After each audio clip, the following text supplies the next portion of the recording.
31 साल पहले अयोध्या में मचा हलचल, जिसकी सबको थी आशंका, वो हो गई हकीकत।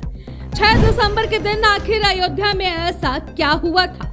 इतिहास के पन्नों में 6 दिसंबर का दिन आखिर कैसे हुआ दर्ज? जी हाँ, आपको बता दें कि 31 साल पहले आज ही के दिन यानी 6 दिसंबर को अयोध्या में वह सब हो गया जिसकी सबको आशंका थी, लेकिन कोई ऐसा होते देखना नहीं चाहता था।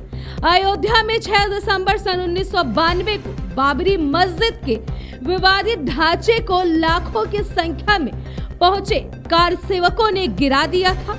इस घटना को आज 31 साल हो चुके हैं। 6 दिसंबर सन 1992 का दिन देश ही नहीं पूरा विश्व के इतिहास का सबसे काला दिन बन गया।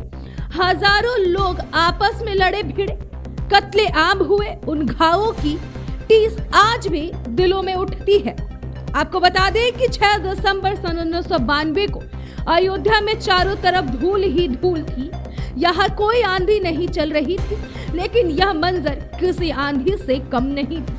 जय राम राम लल्ला, हम आएंगे, मंदिर वहीं बनाएंगे, एक धक्का और दो जैसे नारों से अयोध्या गूंज रही थी।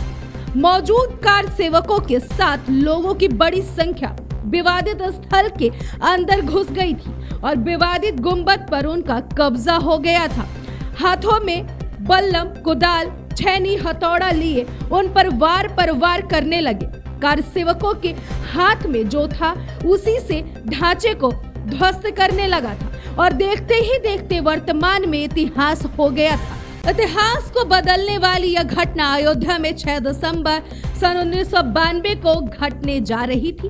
उसका अंजाम शायद बहुतों को नहीं रहा होगा, लेकिन कुछ बड़ा होने जा रहा था।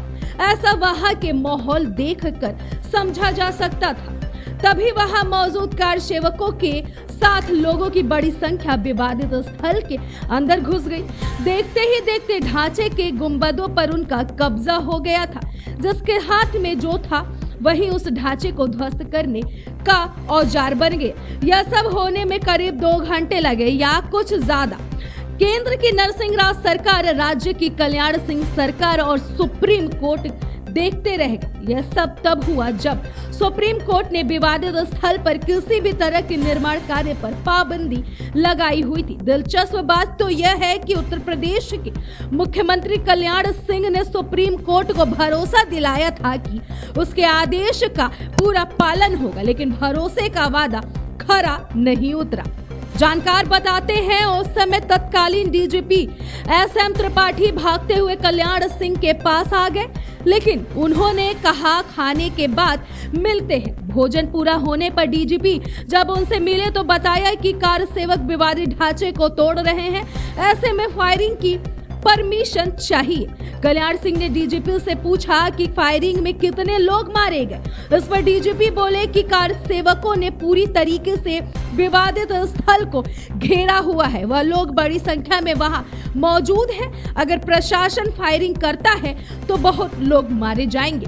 इस बात पर कल्याण सिंह ने कह दिया कि या तो आंसू गैस चलाइए या लाठी चार्ज करिए, लेकिन मैं फायरिंग की परमिशन नहीं दे सकता। उसके बाद कल्याण सिंह ने यह भी कहा कि आप चाहें तो मैं कागज पर लिखकर दे सकता हूं कि आपने तो अनुमति मांगी थी, लेकिन मुख्यमंत्री ने नहीं दी। यह सुनकर डीजीपी वापस चले गए। कल्याण सिंह टीवी पर देखते रहे कि कार सेवक ढांचा ढा रहे हैं। उस समय जैसे ही आखिरी ईंट गिरी, कल्याण सिंह ने अपना सीएम वाला राइटिंग पैड मंगाया और इस्तीफा लिख दिया। Bureau report, my Bharat. देश का सबसे बड़ा राज्य उत्तर प्रदेश, देश की राजनीति का सबसे बड़ा अखाड़ा। माय भारत बनेगा आम जनता की आवाज। अब होगी हर खबर की जमीनी पड़ताल। जुड़े रहिए सिर्फ माय भारत के साथ।